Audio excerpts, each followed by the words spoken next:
ओम शांति।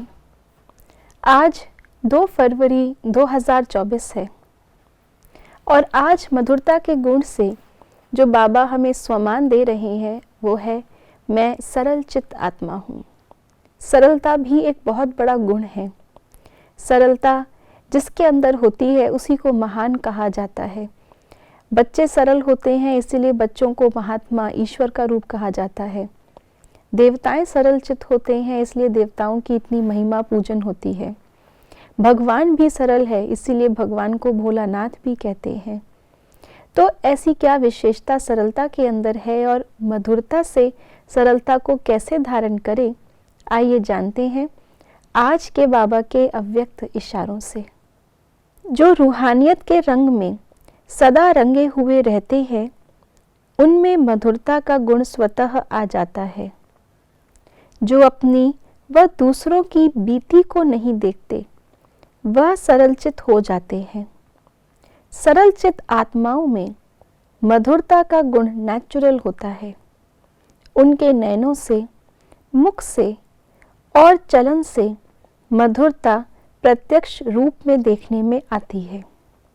तो आज सरलता और मधुरता को धारण करने के लिए बाबा ने हमें जो बताई है, जो की बात बताई है वो है रूहानियत, अर्थात अपने को रूह समझना।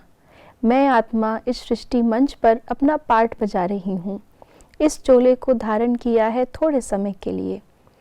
जिनके साथ मेरा संबंध है, जिनके साथ मैं पार्ट बजा रही हूँ वो भी आत्माएं हैं। अपने और दूसरी आत्माओं के अनादि गुणों को जब तक हम स्मृति में रखते हैं तब तक उनके साथ हमारे संबंध मधुर बन सकते हैं और हमारा स्वभाव सरल बन सकता है। यही है रूहानियत, रूह समझकर अपना पार्ट बजाना। जो बाबा ने आज बहुत इम्पोर्टेंट एक बात कही कि अपनी व दूसरों की बीती बातों को चित्त पे ना रखना। ये संगम का समय हम सबके हिसाब किताब चुकता करने का समय है। हम सबके जो पुराने संस्कार हैं उनको भी विनाश करने का, खत्म करने का समय है। अभी खत्म हुए नहीं हैं, इसीलिए बीच में कभी कभी वो स्वभाव संस्कार आ जाते हैं सामने। अभी हमारे हिसाब किताब भी पूरे चुकतू हुए नहीं हैं। हम अभी कर्मातीत फरिश्ता बने नहीं हैं। इसलिए हमारे स्वभाव संस्कार और सामने वाली आत्मा के साथ में हमारे हिसाब किताब जब जब सामने आते हैं तो कोई ना कोई खट्टी मीठी बातें होती हैं।